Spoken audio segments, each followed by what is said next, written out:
Episode ini menceritakan kemenangan Pandawa dalam Perang Bratayuda yang telah membawa era baru bagi bangsa Arya.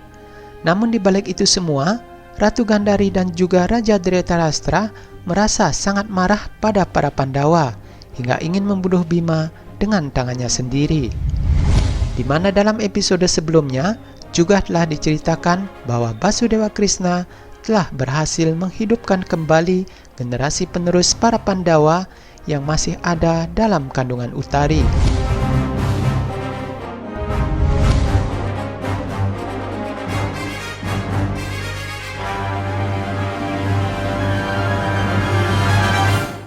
Fajar baru untuk menyambut masa depan yang baru telah tiba. Basudewa Krishna memberikan semangat kepada Drupadi untuk mendampingi Yudhishthira dalam memimpin tatanan kerajaan baru di masa depan nanti. Di hari yang baru itu juga, kelima Pandawa datang ke medan perang Kurukshetra untuk menemui kakeknya Bhisma dan meminta restu kepadanya. Yudhishthira berkata, "Sebuah perang telah berakhir. Kami telah memusnahkan dinasti kami dengan tangan kami sendiri. Kami dikenal oleh bangsa Arya sebagai pemusnah dan penghancur terbesar. Kapan kami akan dibebaskan dari kejahatan ini, kek?" Bhisma kemudian memberikan nasihat dan mengungkapkan keyakinannya kepada para Pandawa, khususnya pada Yudhishthira, bahwa dirinya adalah sosok pemimpin yang selama ini telah ditunggu-tunggu oleh bangsa Arya. Namun Yudhishthira masih merasa ragu akan kemampuannya untuk memimpin tanpa mendapatkan bimbingan dari kakeknya tersebut.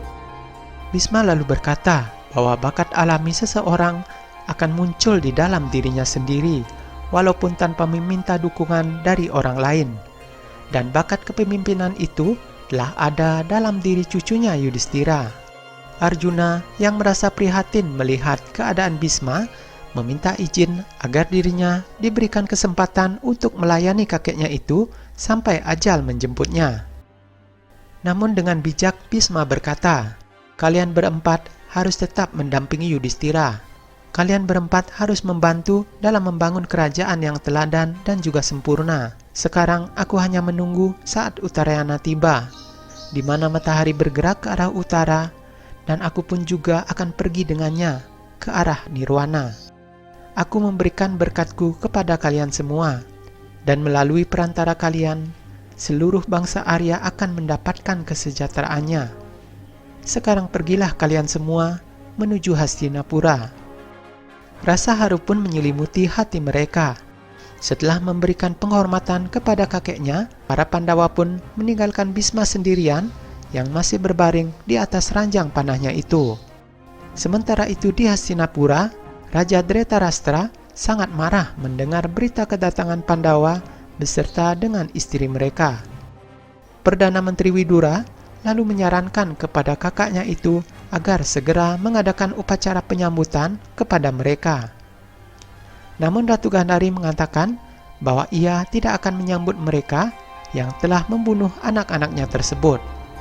Widura pun berkata, "Raja dan ratu yang telah dikalahkan haruslah menyambut raja dan ratu yang muncul sebagai pemenang dalam perang. Dan jika hal itu tidak dilakukan, maka Raja Yudhishthira berhak memutuskan untuk menghukum mati kalian."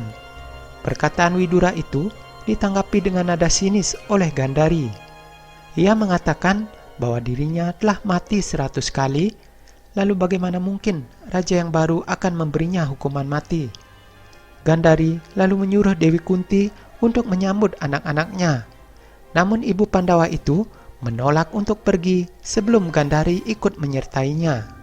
Sanjaya pun lalu menyarankan kepada Raja Dhritarashtra agar menjalankan tradisi yang telah berlaku selama ini, yaitu menyambut kedatangan raja baru yang telah memenangkan perang. Dengan memendam rasa amarah di hatinya, Dhritarashtra berkata, "Ya, aku memang akan ke sana, Sanjaya.